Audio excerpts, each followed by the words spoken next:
Hace un par de años leí un libro que me sorprendió. Baigorri hacía llover. La historia de un ingeniero que vivió en Argentina hace ya muchas décadas y de quien se decía que había inventado una máquina capaz de generar lluvia a voluntad. En ese libro descubrí algo aún más fascinante, que ya se hablaba de la modificación intencional del clima desde mucho tiempo antes de Baigorri. Y se menciona un libro muy viejo al que decidí seguirle el rastro. Hoy les contaré sobre ese libro y lo que descubrí.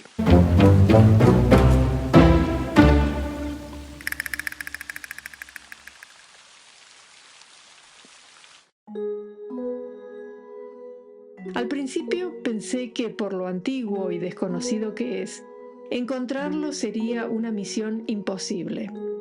Pero por suerte apareció en Google Books, y no solo eso, sino que como los derechos de autor ya han expirado, ahora pertenece al dominio público y pude conseguir una copia digitalizada.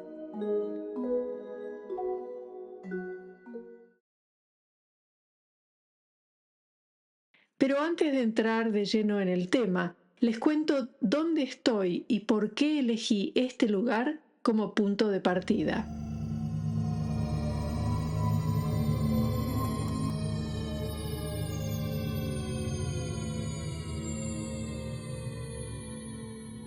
Me encuentro en Williamstown, un enclave portuario de Melbourne, Australia, al que me gusta venir de vez en cuando a tomar un café. Y elegí este lugar por sus muchos detalles históricos, como estas edificaciones de la segunda mitad del 1800 y estos cañones que también datan de esa época.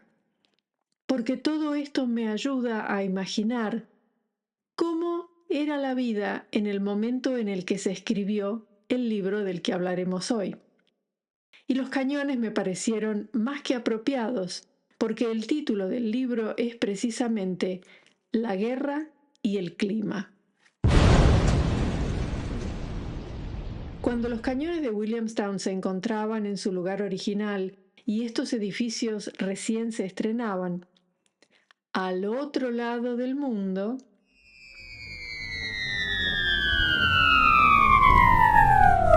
en Norteamérica, un ingeniero civil llamado Edward Powers, similar a Baigorri, trabajaba en proyectos de tendido de vías y de construcción de puentes ferroviarios.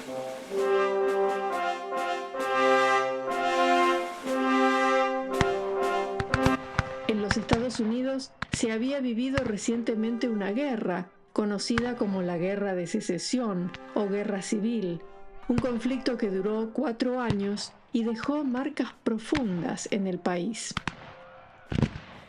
Parece que Powers, como buen ingeniero, era muy observador, porque en ese contexto que le tocó vivir, empezó a notar ciertas extrañas coincidencias y de a poco a desarrollar una sospecha que para muchos habría sonado más que descabellada. ¿Será posible que las grandes explosiones, como las detonaciones de artillería, afecten el clima?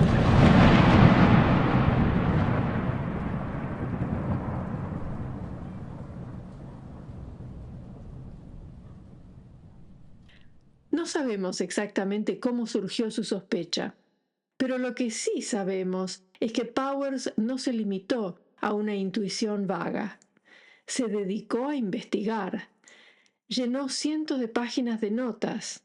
Lejos de apresurarse a sacar conclusiones, se sumergió en los diarios de guerra guardados en los archivos de la Marina. Seguramente habrá pasado horas leyendo esos documentos escritos a mano, de difícil lectura, y hasta donde yo sé, no es que lo habían comisionado para que lo hiciera, sino que era más bien una misión personal, un esfuerzo que, como veremos, se transformó en una obsesión. Y gracias a esa obsesión pudo encontrar cosas muy interesantes en esos diarios de guerra.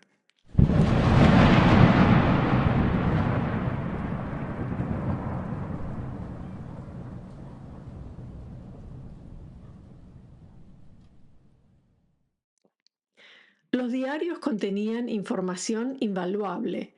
No solo hablaban de los enfrentamientos en gran detalle, sino que también hablaban del clima que acompañó a cada día de batalla, registrando, por ejemplo, la dirección en la que soplaba el viento, a qué hora había empezado una lluvia y hasta las variaciones de temperatura y la presión en cada día de lucha. Y lo más interesante, la evidencia de un patrón que se repetía, que en casi todos los casos, tras una explosión fuerte, sobrevenía una lluvia. Y no solo lluvias aisladas, sino tormentas torrenciales. Y lo más sorprendente es que esto no dependía ni de la región ni de la estación del año. Además, no solo se limitaba a los Estados Unidos. Powers encontró registros de eventos similares en Brasil, Europa e incluso Asia. Por ejemplo, en la batalla de Waterloo, un evento histórico del que todos hemos oído hablar, después del uso de artillería, se registraron lluvias durante más de 30 horas.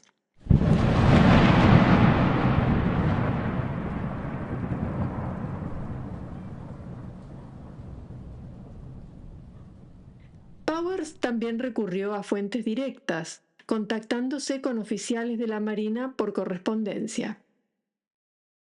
Y así se enteró de algo realmente revelador, que la relación entre explosiones y lluvia ya era un tema conocido entre muchos de ellos. De hecho, un oficial le cuenta que en alguna ocasión se decidió no usar artillería precisamente para no atraer lluvia, ya que de llover se retrasaría otra operación clave que tenían. Esto es un dato fascinante, así como también lo es otro dato curioso que, de ser cierto, podría tener enormes implicancias.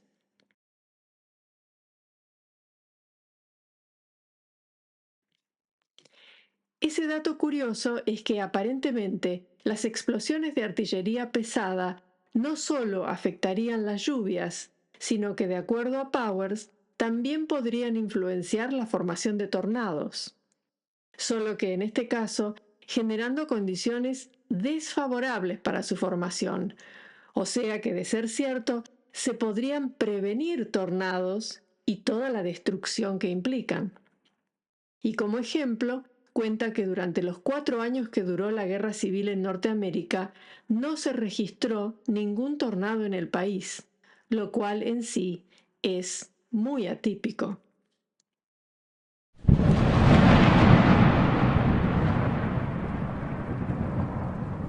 Powers no solo documentó el fenómeno, también propuso una teoría sobre cómo las explosiones podrían influir en el clima. Creía que las detonaciones provocaban una especie de fuerza de sacudida en capas atmosféricas muy elevadas, donde se almacenaban enormes volúmenes de vapor de agua. Las sacudidas rompían el equilibrio de esas capas, como cuando un cristal se rompe por una onda expansiva, liberando el vapor y desatando lluvias torrenciales. Su teoría implicaba que, incluso en zonas áridas, donde la humedad del ambiente parecería insuficiente, las explosiones podrían desencadenar lluvias masivas.